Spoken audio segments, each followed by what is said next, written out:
Congratulations! Finally, you're done with your graduation. And if not, you might be at the onset of your professional life. Well, whatever the case be, now is the time to face the real world.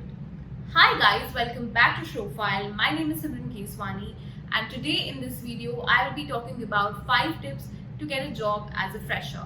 But before I do that, please take a moment to subscribe to our channel and also press the bell icon so you can get latest updates from us every time we come online.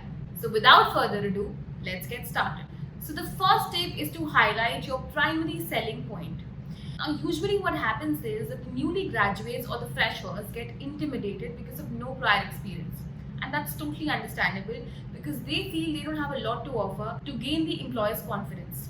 However, during this time, highlighting your key skills, your values and your education can be a great start to the interview. So for example, let's say you're applying in an event organization and you're a multitasker. Or maybe you have started event planning in your graduation. Now highlighting that can be a great start to the interview.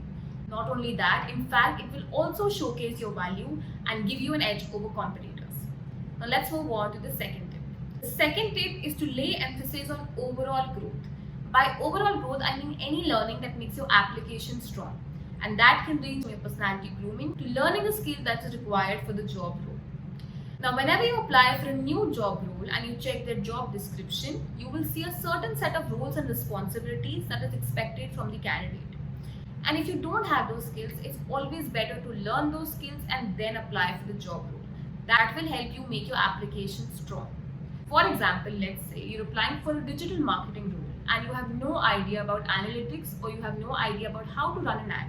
So it's always better to do some research or learn the basics from YouTube. You don't have to go through the 6 months course to learn the skill. Even the basics can help you increase your chances to secure the job offer. Now let's move on to the third point. Now the third tip is to include internships and non-paid experiences. A lot of times we don't even recognize or give importance to our experiences merely because it has no monetary value attached to it. However, the recruiters do evaluate these experiences to judge the ability of the candidate.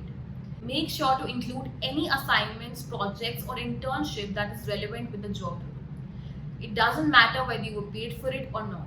What matters is that you contributed your time and effort to learn a new skill. For example, let's say you're applying for a content writing role and you already used to write blogs. Then that is exactly what will make you outshine others and secure the job offer. And might as well show your dedication and your enthusiasm towards a job role. Now let's move on to the fourth point. Now the fourth point is to apply in bulk. Never ever rely on just one company for a job offer. Always remember that the companies are spoiled for choices with so many applications flooded their way.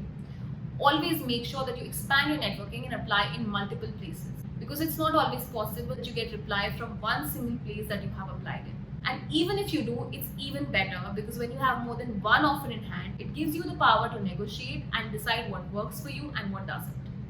So let's move on to the fifth and the final point. Now the fifth point is to prepare the basic questions in advance. Now this is the most obvious one, yet the candidates still tend to give it a miss. Make sure to do some preparation before your interview. Assign a friend or maybe a family member to ask you some expected questions. It will help you eliminate the last minute jitters and also make you seem more collected and confident at the time of the interview. So that was about the few tips and tricks to get your dream job. I hope you liked this video, and if you did, don't forget to like, share and subscribe, and also stay tuned for the next one.